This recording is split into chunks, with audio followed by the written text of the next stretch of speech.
I think one thing that we experienced that I was completely ignorant to was, well, they tell you it's going to go something like this. It's going to be hard. That's what you said, which was great. That is what they told us. Like, it's going to be hard. And it's like, okay, it's going to be hard. Yeah.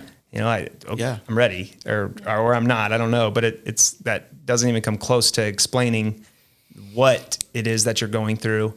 And I think that tying into the level of control, I think that was one of the most difficult parts, is because we know these kids in this season better than anyone. We're spending all of our time with them. Obviously the number one thing is safety, for these children. Yeah. And then you have all these decision makers, and you're not one of them. You have maybe 20 people or, you know, there's so many from the judge to all the different players. Yes, Yeah. And everyone's telling you something else, and everyone's pretty confident in how they feel, but then it's like, but you said something directly opposite to this other person.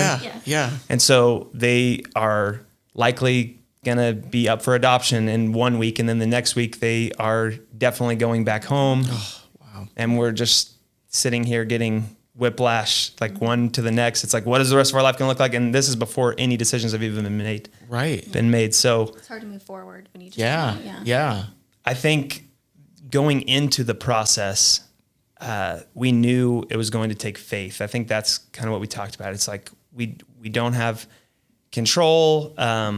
We put it in God's hands. He's going to take care of it. Like, we know that his plan is better than we can make for ourselves. And then when we really got into it, living that out is so much different than thinking about it before it happens. Like thinking, oh, it's going to take faith.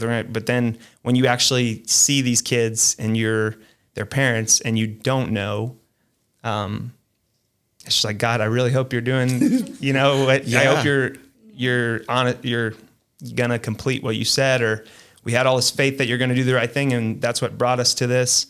But then actually putting it to the test of saying, well, now we kind of thought it was going to go this way. Yeah. It goes completely different, but are you still there? Like, are you really going to do what now we think this is better? It's our plan, but that is still our plan. So I think that was such a huge growth experience, of actually testing that faith and still having to, like, every single day, like doubt can creep in. It's like, was that the right thing? Like, should something else have happened? And it's just giving that over every day, but it strengthens that muscle almost. If you could think of it that way, it's just almost like, okay, what we kind of held on to often throughout the process, when 1 week it would be for sure one thing, and the next week they're going back home, was just like, every day you get, I mean, tomorrow is always uncertain. We knew that, but looking back, God provided every single day. Like, he got us to today.